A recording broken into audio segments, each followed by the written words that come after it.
We're here in Cambridge at Microsoft Research with one of their researchers, Andrew Fitzgibbon. Andrew, it's great to be here. Thank you very much for having us. Lovely to have you here. Tell us what you're working on. So I work on computer vision, which is taking images and teaching the computer to understand what's going on in the images. And this has meant, for example, that I've worked on software to put special effects, computer graphic special effects into movies, which has been used in films like Harry Potter and lots of other films. That's right. And then more recently I've worked on the body tracking system for Kinect. So we try to take the images from the Kinect camera and figure out what position the human body is in order to write games, so that people can write games. Wow. So what's a day like? Well, a typical day, let's imagine that I was trying to do body tracking for Kinect. Okay. A typical day would be figure out some mathematical description of the problem. You know, what is going on when, if I use as an example, tracking the hand rather than the full body, which is what we're currently working on. The mathematical problem is, well, what don't I know? I don't know this angle here, I don't know this angle here. Maybe there are two angles I don't know on this finger. Multiply that by 4 for the fingers, and there's an extra angle in here in the bone. So I do a mathematical setup of what it is that I'm trying to figure out. Sort of a computational abstraction, the state of something in the world. It's an abstraction of the program I'm ultimately going to write. Right, okay. You use mathematics, yes, to simplify the world a bit, right? Okay. I'm going to ask, what do I need to know if I'm tracking a hand? Yeah. So I need to know, it turns out to be about 22 numbers for these angles, and another 6 numbers for XYZ position of the hand, and then the pitch, roll, yaw of the sort of position. So that's 28 numbers that I'm going to have to figure out. And how am I going to figure them out? Well, I'm going to receive an image from the Kinect camera, which is, let's say, it's 1 million numbers representing 3D depths, distance of the points from the camera. So I'll receive. Now, of those 1 million numbers, I think we use about 200 or 600 or something, some very small set of those, which you can think of as a list. Is it always the same 200 or 600? We actually, it's randomly selected, and the right. reason we use that few is to make it run fast. Right. But it actually turns out that using that few is fine. Right, so we don't get much gain from using 10 times as much. Wow. So we may as well use the one that runs fast. So the output that I want is 28 numbers representing the pose. The input is, let's say, 200 3D points. Right, so whatever I said earlier, that comes to 600 numbers, X, Y, Z, for some 3D points from the camera. And now the question is just, how do we match one to the other? I've got 200 3D points here. I've got a hand described by 28 numbers. And again, I write down some mathematics. What do these 28 numbers really do? They describe the surface of the hand. How do I describe the surface of hands? Well, I know from video games that I can use smooth polygon models to describe a 3D object. And if anybody knows video game packages like Unity or Blender, which I know lots of 13 and 14-year-olds who are very, very expert on these, they will know that you can, using something called bones and a skeleton, you can drive a 3D model. So that's fine, we know how to make the 3D model. And we have these points. And it's sort of easy to write down the mathematics for what we need to do, right? We need to wiggle the model until it fits the points that we got from the camera. And when they're all explained, when it all fits, then you're done, right? And you output the answer. Simple as that. Simple as that. The only problem is that would take several weeks per frame of video. Right? So you put your hand up, and a few weeks later it would say, I found out what your hand is. And so just throwing faster processors at this isn't really the solution you're looking for. No. And even if you threw faster parallel processors, suppose you wanted to run this on a phone, you also have the question of power. So I don't want to waste the energy that it would take to run 4,000 processors in parallel. So you have to be clever, you have to find a way to do it better. And again, remember, this is a day of my life, right? So this is, this is up before 11 o'clock. This is the problem. Before 11 o'clock, I've written down the maths, that's easy. And now I kind of look at the maths for a while and figure out how long is that going to take on the computer, much too long. So then I think, right, is there something I can do to simplify it? And one of the things we've done in our group over the last few years is invented a kind of a new mathematical technique, which we call lifting, which is, I told you my problem had 28 numbers. Well, really, we changed it to have 628 numbers. So we added, sort of more and more on those numbers, and this makes it easier. Okay. Why? Because solving a problem in high dimensions sometimes makes it less complicated. The same shape that is a complicated shape in 3D can look very, very simple in 428D. And you'll notice I keep getting the numbers wrong, but that's fine. It's all vague.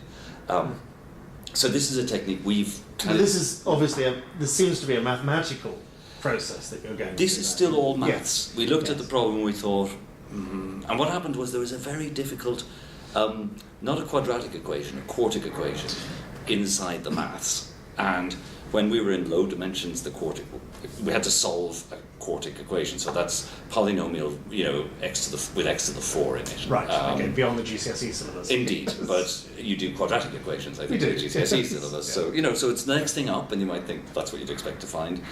But it's and we can do it, no problem. But the computer struggles. It's slow, and it's kind of messy. So the trick we did, this lifting trick, turned that equation in 4 variables into some much higher number of variables, which made it much easier. Which doesn't sound plausible, but it's true. Okay, which takes us to about lunchtime, I guess.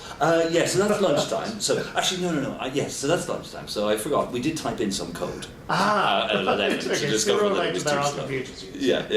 Yeah. So I typed in some code at 11 and I thought, this is definitely too slow. So now it's lunchtime and we've got a piece of maths. Well, we have some lunch, and then we have a piece of maths, and now there's how do you turn maths into an algorithm? So the maths might say something like compute square root. Right? And you look in your computer programming language, and it turns out it has square root. But sometimes you reach a problem which it doesn't have square root. And then you have to think of an algorithm. So how am I going to find the square root? And, so suppose I ask you what's the square root of 4? You will tell me 2, maybe because you remembered it. If you ask the computer what's the square root of 2, you have to do something like trial and error. So what the computer says is, let me just try 2. See if that's the square root of 2 squared is 4, too big. It's too big. So therefore, I'm going to have to try something smaller. Right? So let me try half of 2, 1. Yes. 1 squared is 1, too small. And by the Goldilocks rule, sooner or later we get as close as we want to be to that. Yes. So you might keep halving the difference, 1.5. How's that? Well, 1 times 2 1/4, too big. You work this is going to be slow on paper, but it doesn't seem particularly fast even on a computer. It sounds very slow. Okay. So now you have to do some maths again, which is to ask yourself, how long is this going to take? And it turns out that, let's say for square root, maybe it takes 10 goes, right? 10 multiplications and so on. So how fast can a computer do multiplications? Let's say it can do 3 billion of them in a second. So that means we can do 300 million of these. It's going to take about 3 nanoseconds. And you might say, that's fine, right? How many of these do I have to do? And then you think about the camera, the Kinect camera, and it's giving you 30 frames a second. That's 30 milliseconds per frame, right? That's 30 million nanoseconds. Have I done that right? Anyway, lots of nanoseconds. Right? So it turns out to be fine to do this trial and error. And again, that's another thing. But evaluating the algorithm so that it will complete in the time that you've got to deal with this in real time matters. Absolutely. Yeah. And when you're thinking of an algorithm, you always have to think of, is it going to work? That's kind of important. Is it going to work fast enough? Because there's almost always a slow algorithm. And this is a practical thing. It's not merely, there must be a better algorithm for this. It's, if we're going to do this for real, then it's got to work in the time that we have available. Yes, absolutely. And sometimes that time available is weeks. Okay. But if you didn't think about it, but if you're training a machine learning algorithm, sometimes you can afford to spend a week training it. Yeah. But you still need an algorithm that isn't going to take you 1,000 weeks, right? Because that's a long time. So again, there's always a trade-off between the speed of the algorithm. And somehow, people get a lot of fun at different levels. There's sort of low-level optimization when you really think about the nanoseconds. And there's a high-level optimization like this lifting thing, where we kind of just thought about the maths and then type that in to see if that would work. But in each case, this is about thinking about it differently or thinking about it better. Yes, you have to have a way of, you have to have a little set of tools that you use to think about things. And one of those is maths. Another of those is having written a few programs before, you have an idea of what's fast and what's slow. So is it fair to say it's the abstraction, it's the mathematics first, then the algorithms, then the coding? Or is that too simplistic? There's always a loop. Okay, yes. So you do it in that order, particularly in computer vision and machine learning, you very much do it in that order. Sometimes somebody else has done the mathematics for you. Okay. Right, so you should always Yes, go to a book first Yeah. and check if somebody's done the mathematics first for you. Sometimes you have to invent newish maths. Yeah. You know, these aren't. This isn't Fermat's last theorem, but they're good ideas. And Very interesting, thank you. Now, coming back to the Kinect, this has been used for lots of things other than the Xbox. Yes. What are the other applications? that was very exciting. But when we released the Kinect, within weeks, people were using it for all sorts of applications because the Kinect has two things. There's the body tracking software that we worked on, but much more influentially, I would say, more influential than the work that I had to do with, was the 3D camera. Okay. $150 for a 3D camera was, maybe 10 times cheaper than you could have done before. So people... And what's the resolution like in the third dimension? That's a good question. Let's say centimetre. It depends how far away you are. Yes. Right? If you're up close with the new Kinect, it's much better than that. If you're 7 meters away, it's not much worse than that, but it's a few centimetres. Right. It's certainly enough that we can get the hand to within a few millimetres, the fingertip to within a few millimetres, using the V2 Kinect. Yes. And I guess you could call that a new application of Kinect. We're working on what we could do if we could track fingertips.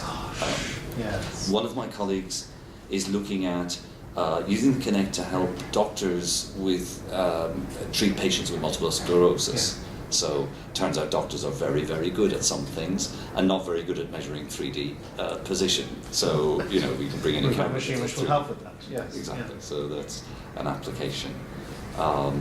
So many. It's been used in art to make all sorts of video games that we didn't envisage. And this is something which young people themselves could work with. There's no reason why a 14-year-old can't write a program which takes Kinect data as an input. Not at all. In fact, there's no reason an 8-year-old can't do it. Fair enough. I saw recently that Kinect is now linked into Scratch. Yes, So yes. if you can write a program in Scratch, you can use the data from the Kinect. And it's lovely data because you can treat it as a very simple thing. It tells you if something is near or far. Yeah. Right, you just sort of look at all the depth values, all the 3D points that it gives you and say, what's the closest to me? That tells you how near something is. That's a very simple algorithm. Yes, of course. Give me the list of 3D points. Right, I'll pick the smallest of those. Yeah, pick the smallest Z value because you want to know the distance away from the camera. And now you can build a little robot that doesn't bump into things. And you can do that easily. Yes. Whereas, the stuff we're working on with the hand tracking, I'd say, is a more complicated thing because you have to, link this 3D modelling and modelling of the skeleton and so on. Yeah. Turning to computer vision more broadly, what are the challenges there? Oh gosh, lots and lots of challenges in computer vision. We have had great success recently in looking at a picture and saying, does this picture contain a cat or a dog? Yes, or one yes, of maybe 1,000 or 10,000 predefined object categories. Right. But of course there are millions of categories, right? If you look at a picture, maybe you're looking at a picture of me, and maybe you would say that this pixel is person, or this pixel is notebook, or this pixel is Earth or outer space. There are lots of possible labels, not just for the whole image, but for every pixel in the image. So one of the challenges is, how would you even represent the answer if you were labeling every pixel with every possible category? Yeah. Right, notebook, book, paper, cardboard, there's just hundreds of categories. Yes, what's the representation? Yes. Yes. And the way I like to think about that is, what are you going to do with it? Okay. Right. So yes, it's scientifically very interesting that we can say that there is a cat or not in an image. That was considered completely impossible maybe 10 years ago. It was thought that it was hundreds of years, maybe, a long time away. Wow. Okay. hundreds. Yes. Yeah. But it was thought that was very This is a hard. hard one. Yeah. And now machines can do it routinely. If you look How up your reliable are their photos, decisions on this? they're pretty good, surprisingly good. Again, it depends on what you want to do. So you might look on, Microsoft OneDrive or Google Photos and search for your image to contain images that contain forest. And if you look at the results, they'll pretty much all contain forest, and pretty much all your forest images will be returned. They're really quite reliable for this sort of big scale thing. They are fooled, just as humans are. If you look for images of owls and there's a camouflaged owl, Particularly arty photographs of broccoli might throw them. might or might not throw them off. Now, you can't quite predict where, the human might be confused and the machine might not, and the machine might be confused and the human might not. And that's another interesting area at the moment is, trying to understand how the machine is confused, how that's different from human confusion. You know, is it a problem? Can we fix it? Etc. There are key algorithms in computer vision. Can you give us an example of one? Yes, there are many key algorithms in computer vision. My computer vision friends laugh at me when I say that the most important and most difficult one is one called background subtraction. Okay. And so this is my favorite computer vision algorithm. So in background subtraction, I have a picture of a scene, maybe this chair, an empty version of this chair, and I have a new picture where somebody sits in the chair, and you might think, surely you can separate the person from the background. Okay, Right? have a look So- at what's changed between these pictures. Yeah. That's must be the person.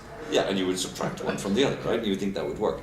And when people give weather forecasts in front of artificial backgrounds, or again in Harry Potter movies where people are filmed against artificial backgrounds, you make this easy by using a bright green background. Okay. So even with a bright green background, it's hard, right? So you might think, I'm not wearing any green, but you know there may be green reflection in somebody's eyes. You never know what part of the foreground is going to look like the background. So it turns out just to be incredibly hard. And the technique that my colleagues have used to solve this is to use a little bit of human help. So if you look in PowerPoint, there's a thing you can do to separate a person from a background without even having a background image. So it's kind of doubly clever. And the way it starts is you draw a box roughly around the person you want to or the object you want to separate from the background. The computer has a good guess at looking at what is different colours outside the box and inside the box. So, you know, we assume that outside is kind of the colour of the background, and inside is a mixture of background and foreground. Okay. Yeah. So again, we write some mathematics. What does a mixture of colours look like? We think of an algorithm which will separate a mixture of colours in the foreground so that it matches the background. You write some code, you implement that, and it kind of works. Right? So you do it, and it kind of, you know, if you were trying to segment me from the background, it would probably just take my head. And the clever thing that my colleagues have done is talk about how now can I get a human to help me? How can the machine get a human to help it? Maybe by drawing a stroke on it and say, no, I really want to include the shirt. And if you do that now, it'll probably include the chair as well. And sort say, of no, I don't iterative, getting closer and closer and closer to just the bit that you want. Yes. And it's still much faster. If you do it properly, it's much faster than trying to draw around the outline of something. Yeah. Things that humans find hard, like drawing hair properly, the machine finds easier. Okay. Things that humans find incredibly easy, like knowing that this beige is different from this beige, the machine can find hard. So there are great opportunities for humans and machines to help each other. Yeah. There are obviously assumptions in these algorithms, like contiguous areas. Yes, absolutely. Yes. So the assumption is you probably don't want to be segmenting something like, let's put it another way. Things that are hard would be a spider with long spindly legs. It's very hard for the machine code sort of thinks you want to do a blob, you know, like a person or a cup or a brick. So today, if you read a major computer vision research, conference, or go to a research conference where researchers these people with PhDs or studying for PhDs are telling each other, what ideas they've had recently. One of the problems at the moment is, how can I separate spiders from the background? Okay, right. It's not worded like that, it's worded more mathematically. But the idea is objects which are thin in some areas and sort of broad in others. And this is it's one of the things you can do if you study school mathematics, is go on to have a career where you're trying to solve these hard problems. And, In the computing curriculum, we talk a lot about abstraction and this notion of computational abstraction. Is this something which relates to computer vision? Are you using this approach to thinking about problems? I would say that, of course, when I say we turn all problems into mathematics, that's certainly a level of abstraction. That's certainly abstracting.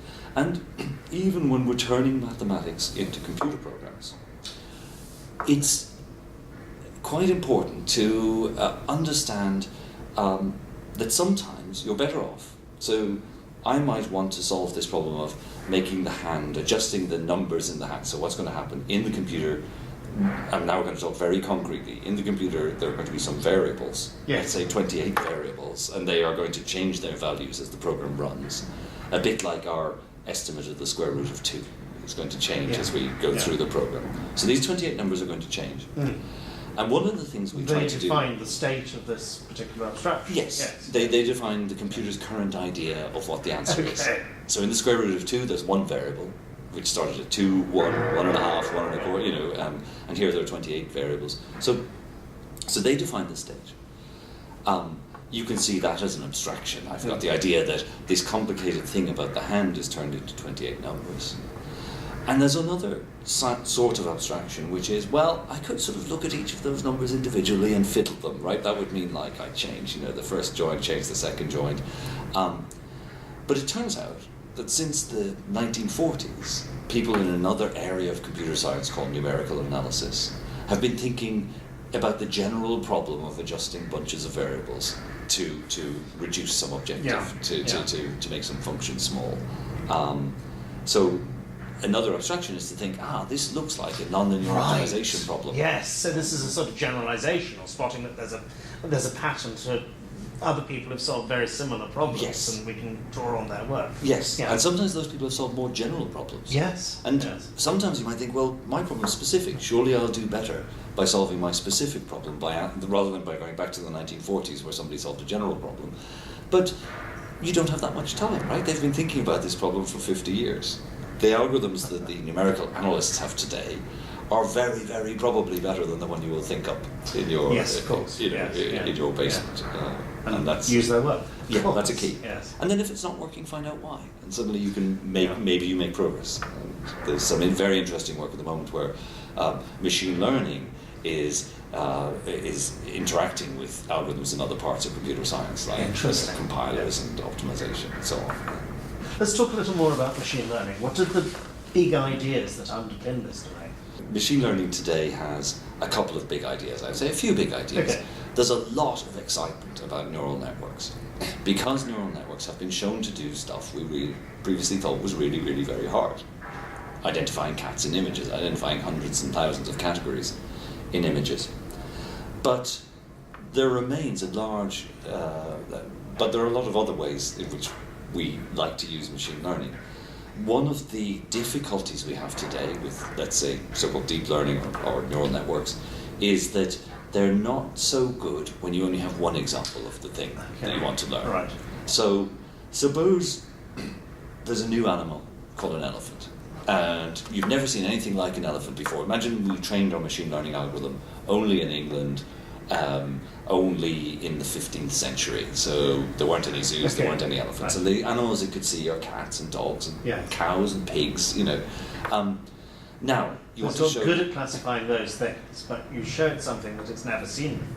Yeah, that's quite different. Maybe a crocodile is better, right? So I've got a machine that's good at classifying cows and pigs and cats and dogs. I showed a crocodile, and I showed one instance, and I say this is a crocodile. A difficulty for machine learning is now learning that one example that you showed really defines a new category. So typically today you might have to show it, let's say 50 examples of crocodiles. You know, with previous algorithms maybe you'd have had to show it 1,000 examples of crocodiles. So, and another strand of machine learning that is somehow different from neural networks is a so-called Bayesian machine learning. And if I were to draw a distinction between Bayesian and neural networks, I would say neural networks are great for big data, we have lots of examples, and Bayesian is very good for small data, where you have very few examples. Are these ideas things which we could teach to 14-year-olds? Is this something which we could cover in a curriculum, or is it better to focus on the applications of machine learning? Oh gosh, I think you can teach both. I mean, clearly applications that you understand. What is a machine learning classifier? In computer vision, it's something that takes in an image. What is an image? A bag of pixels, and outputs a number. Okay. Right? That number might be a value between 1 and 1,000, corresponding to the 1,000 different objects you understand. Right. It may also be 28 numbers. Yes. So part of our approach to finding out the hand position, the first thing we do is we use a learning algorithm which looks at the image and gives its guess at 28 numbers. What's interesting about what we've been doing recently is that we've got a learning algorithm which doesn't give just one guess. Right? So it's trained to give 5 different guesses. And then another algorithm comes in and decides between the 5 guesses. Wow. You can also do this if there's a human in the loop. So the machine gives you 5 guesses, and the human can very quickly say, no, this crocodile one is correct, all the others are wrong. And then we can retrain the learning algorithm to use this new information. And this is, again, helpful interactions of machines and humans. So we could have children in secondary school making machine learning classifiers? Absolutely. They can certainly... How do you get started with something like this? So many people in research labs today, they look up machine learning classifier, on the internet. They find that there are tools called Torch and Café, and you find that these are written in Python. So you might think, I better learn Python. But a lot of people in school already know Python. Which we're teaching often. Yeah. And what you do is you first of all say, what problem do I want to solve?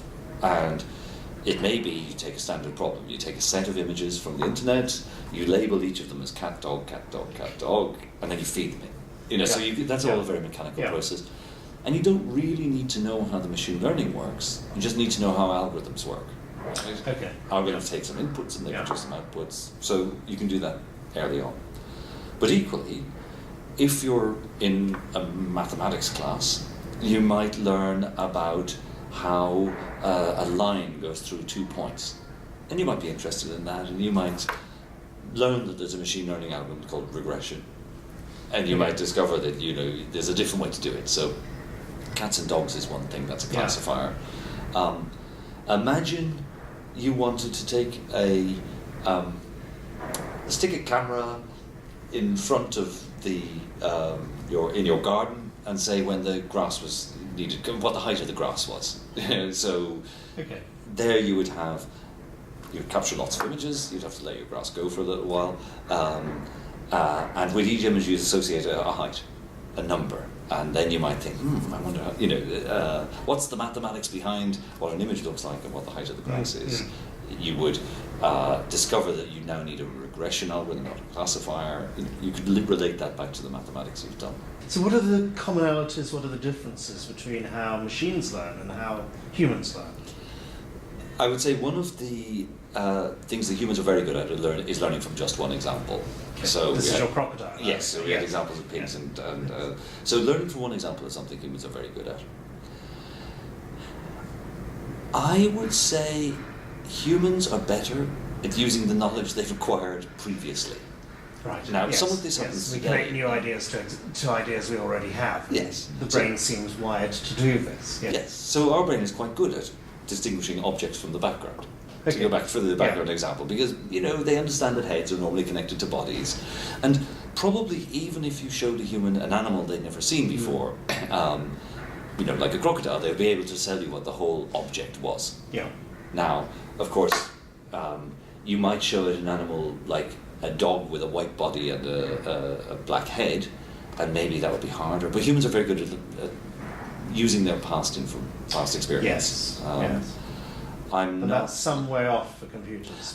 People are working on it, and even today, neural networks often are trained on one problem and then switched over to learn on another problem. So they're transferring learnings they've had on a previous problem. Right. Which is an interesting question in education in terms of can we take one set of skills in one domain and apply that to other domains. Right, exactly. So already we're trying to do that down at the machine learning level, and of course the human learning level has known about that for a while. Yes.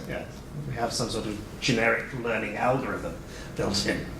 The humans do, yes. Yes. And one of the things I'd love to see is a lot more interaction between maths teaching and computing teaching. Yeah. I find today, so I'm teaching maths to undergraduates in Cambridge. Pretty smart Cambridge engineers, probably the cleverest people on the planet. And we do something called double integrals. So we have an integral, and for years I found these hard to explain. Nowadays, because these students can use computing, I write my double integral sign as 4x equals 0 to 1, 4y equals 0 to 1. Write down, total equals total plus. So there's a computer program that does the same job as the integral. And typically what I'm trying to show is some mistake in their reasoning. And I write down the program, and it turns out that the thing inside is u squared plus v squared. And they look and they say, but you haven't defined u and v. It's like, there we go. So your knowledge of computing makes you very good at spotting patterns that in mathematics can look too scary. There's integrals and exponentials, and there's complex numbers. It all looks very scary. Whereas if you turn it into a program, it's very, very easy. So I think knowing computing can really, really help you with very difficult mathematics. And this isn't merely about being able to write a program to perform some sort of calculation. No. It's about the insights you get from thinking computations, Yes. from programming. Yes, I can use words like variables. Yeah. And if I say, look, x is just a variable, then this really helps. And I'm talking about cleverest people in the world learning mathematics that they need to know to pass their exams. And I would say now that there's a huge advantage if you've written a couple of for loops before, or if you've debugged a few programs. And I use words like, let's debug this equation, and let's debug this proof. Again, it's easier. So the more we allow these subjects to interact, I think the faster we'll all learn. Andrew, thank you ever so much. Thank you. It's been my great pleasure. Thank you.